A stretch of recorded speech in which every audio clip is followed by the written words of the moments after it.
Kuya, papunta na dito si tatay. Sige, Mariel. Hindi na lang akong papakita kay tatay. Papagalitan na naman kayo eh.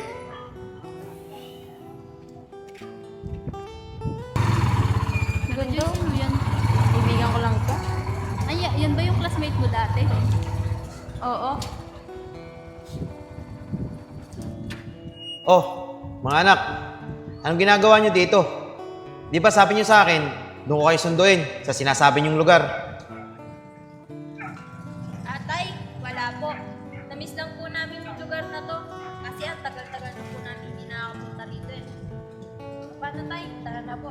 Sige, tara na. Kumain na kayo. Gabing-gabi na eh. Dito pa kayo tumatambay.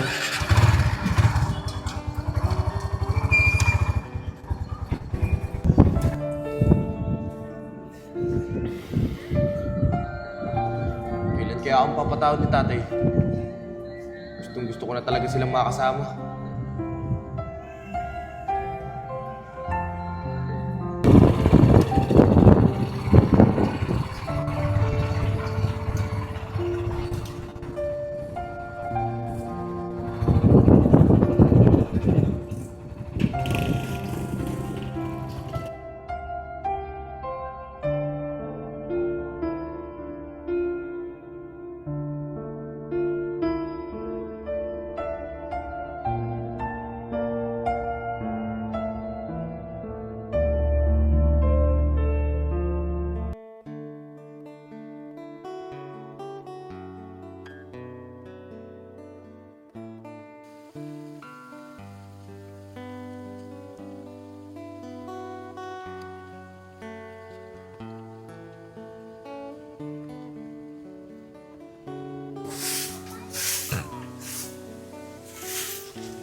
Mga anak! Ate, si nanay! Nay, miss na miss ka po namin. Nay, kala ko po, sa susunod na linggo pa po kayo uwi. Kaya nga po, Nay. Bakit napaga ka po ng uwi? Oo, mga anak. Yung amo ko kasi, nagbakasyon sila. Kaya maaga akong pinauwi. Ayun yun nun, makakasama ko na kayo. Mal, buti naman, ligtas ka na nakauwi. Tara na, pumasok na tayo sa loob. Teka lang, mahal. Nasaan nga pala yung anak ko si Hayag? Nasaan yung anak mo? Siguro nasa labuyan na naman yun, ano? Ah, oo Mal. Nasa labuyan nga yung anak mo. Alam mo naman yun, di ba? Kaso mamayang gabi pa ang uwi nun eh. Ah, ganun ba? Miss na miss ko pa naman kayong tatlong mga anak ko. Siya nga pala, mahal. May sorpresa ako sa inyo. Kilala mo yung si Ruth, yung best friend ko. Oo, kilala ko yun. May binenta siya sa aking bahay. Nakapangasawa ka siya ng foreigner eh. Doon na raw sila maninirahan. Tsaka mura lang niya ibinenta sa akin. Pwede na rin natin siyang lipatan kahit ngayon din. Kasi bayad ko na yun eh. Talaga, Nay, lilipat na tayo ng bahay. Pero Joy, narinig mo yun? Oo, ate. Masayang-masaya nga ako eh. Oo mga anak, kaya hindi na natin kailangan ipagawa yan. Dahil may bago na tayong bahay na lilipatan. Kaya simula ngayon, pwede na kayong hindi magtrabaho. Mag-focus na lang kayo sa pag-aaral. Dahil kahit papaano naman, may uwing pera si nanay. O paano mahal? Tara, punta na natin yung bahay. Eh Mal, paano mo naman agad nabayaran yung bahay ni Ruth? Ako mahal, doon ko na lang ipapaliwanag sa'yo. Tara na. O sige, sakay na kayo. Tingnan natin.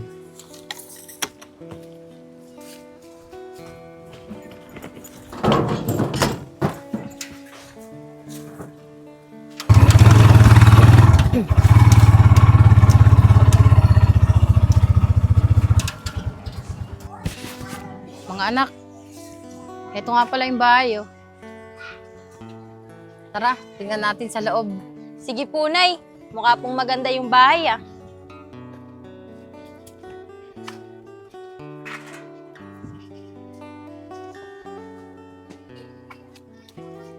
Nasa akin na ang susi ng bahay natin. Tara kayo, pasok tayo. Tingnan natin yung loob.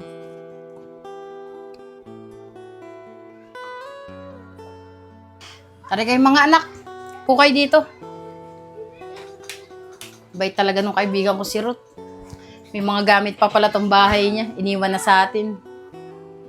Ang ganda po pala nitong bahay. Nay, Hindi ko po akalain na makakabili ka ng gantong bahay. Oo naman mga anak. Dahil pinag-ipunan ko talaga to para sa inyo.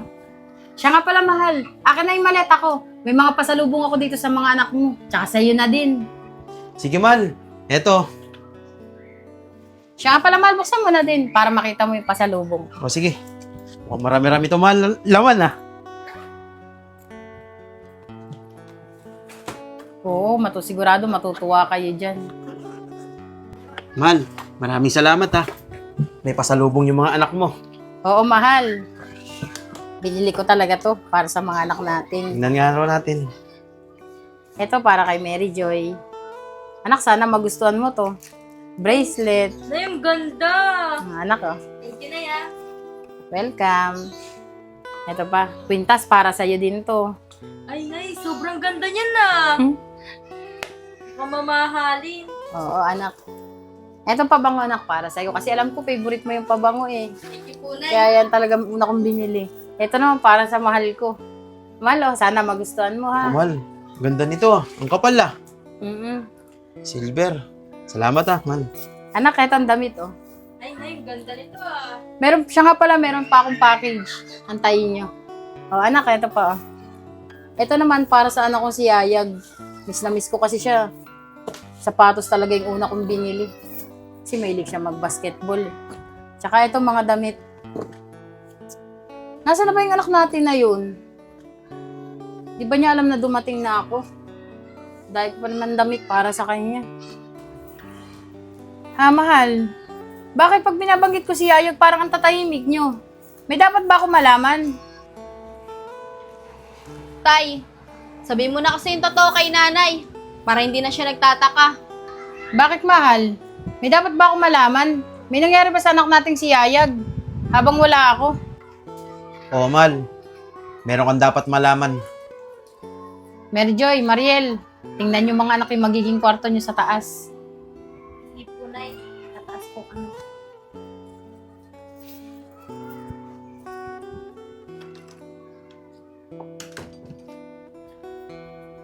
Mal. Ganito kasi yun, eh. Yung anak mo si Yayag, pinalayas ko siya. Na-impluwensyahan na kasi siya, eh, ng mga barkada niya. At alam mo ba, yung dalawang kapatid niya, ipagpapalit na niya nang dahil sa bisyo niya. Ano, mahal? Kailan mo pa siya pinalayas? Hindi mo ba muna siya kinausap ng maayos? Hindi natin alam kung kumakain ba siya, may natutulugan ba siya. Baka mamaya kung ano na nangyayari dun sa anak natin sa kalsada eh. Mahal, mahigit 1 buwan ko na siyang pinalayas. Kung alam mo lang, mahal, ang ginawa kong pagtitis sa ugali ni Yayag. Pero wala eh. Ang tigas ng ulo niya. Napuno na ako. Kaya ako siya natitisang ganito. Ano, mahal? Ang tagal na pala. May 1 buwan mo nang pinalayas yung anak natin. Paano mo siya natitis ng ganun? Sariling anak mo yun eh. Nay, ang ganda po pala ng kwarto namin ni Mary Joy. Saktong-sakto sa amin dalawa. Oo, mga anak. Para sa inyo talaga yan. Siya nga pala. Samahan niyo ako mamaya. Hanapin natin yung kapatid yung si Yayag. Pauuwi na natin siya dito sa atin. Nay, yan nga po yung sinasabi namin kay tatay eh. Pauwi na niya si kuya. Awang-awa na po kami sa kanya. Sa lansangan siya natutulog. Kaya nga po, Tay. Patawarin niyo na po si Kuya. Pauwiin niyo na rin po siya dito. Andito na po si Nanay, oh. Para po kumpleto na tayo. Kaya nga, mahal. Patawarin mo na yung anak natin. Dahil walang ibang kukup-kup doon, kundi tayo lang mga magulang niya. At saka, siguro naman sapat na yung parusa mong binigay para magbago siya. Tol, bilangin ko na. 1, 2, 3, 4. Tagdalong na tayo. Oh. Tol, ayos. Pag tayong dalawa talaga, ang galing natin dumiskarte. Oo naman, Pagkasama Tol. natin siya pong malas. Huwawang nga pong. Matagal lang niloloko ng dalawa. Pero hindi pa rin niya nalalaman. Nasaan na kaya yung dalawa?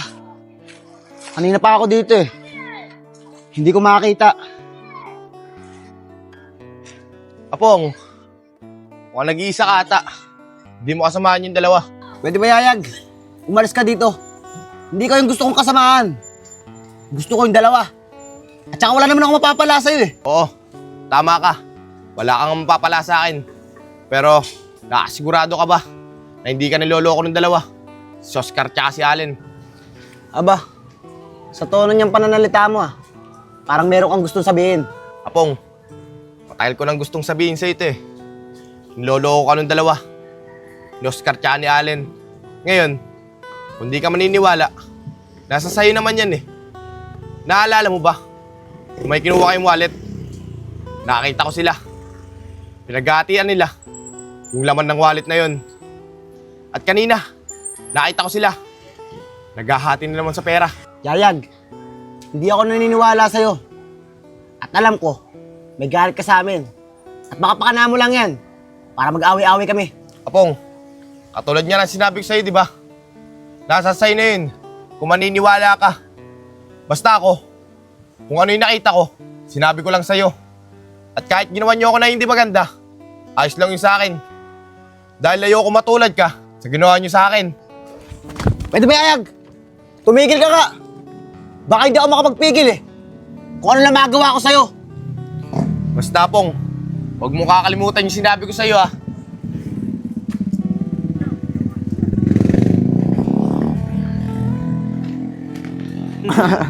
Tensionado!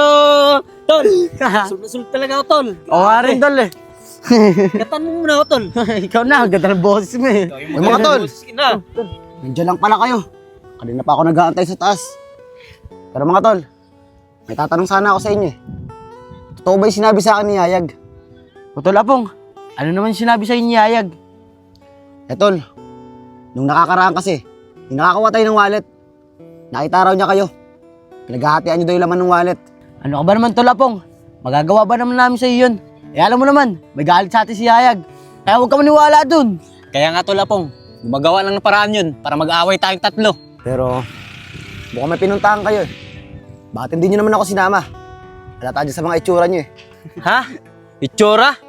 Ganito lang talaga kami, Tol Apong. At wala kaming pinuntan. Di ba, Tol Oscar? Kaya nga, Apong. Mga Tol, huwag na kayo magsinungaling sa akin. Matatagal na tayo magkakasama. Kaya kilala ko na kayo. Kaya huwag niyo akong paglulukoy na. Nagsulo kayo, ano? Tol Apong, pambira ka naman eh. Sa tono ng pananalita mo, pinagbibintangan mo pa kami. Tol Allen, tara na nga. Tamang hinala to eh. Tara. Diyan ka na nga.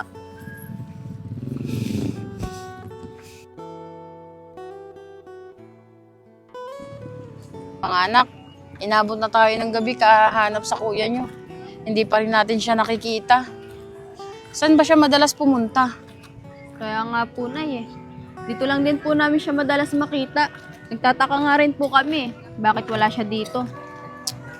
Sige, tingnan pa natin sa banda ron. Sige po.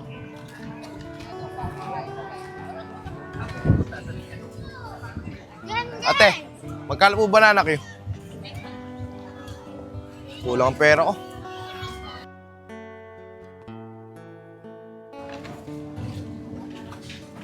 Nay, tara na po. Lumalalim na yung gabi oh. Bukas na lang po natin ulit hanapin si Kuya.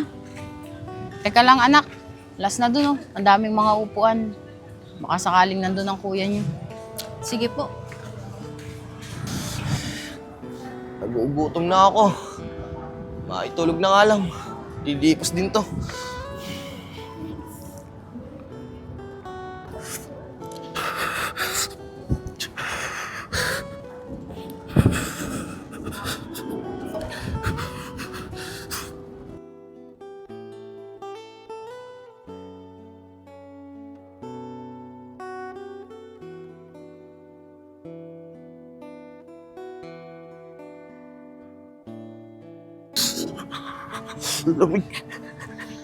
Nay, umuwi na po tayo. Wala naman po dito si Kuya eh. Napakalamig dito. Doon na ako, malapit na eh. Tingnan pa natin doon oh. Yan, last na oh. Nay, wala naman po si Kuya dito eh. Dulo na po to oh. Tsaka, baka po magkasakit pa tayo dito dahil sobrang lamig na. Tara na po, umuwi na po tayo. Saan na kaya ang kuya nyo?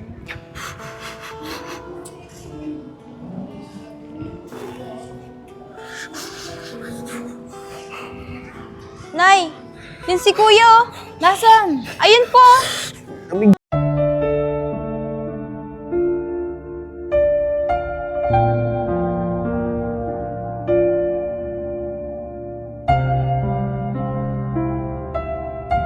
Yayag anak. Tumayo ka dyan. Tara na, uwi na tayo. Nay, totoo po ba? Kayo po ba yan? Oo anak, nilalagnat ka pa oh. Tara na, tara na. Nay, maraming salamat po. At umuwi na kayo. Miss ko na po kayo. Alam ba, Nay, hirap na ako. Gusto ko na pong umuwi sa atin. Kaso mo, si tatay, ayaw niyo po akong pauwiin. Hindi yan anak, kinausap ko na ang tatay mo. Simula ngayon, hindi ko na kayo iiwan. Magkakasama na tayo. Tara na anak.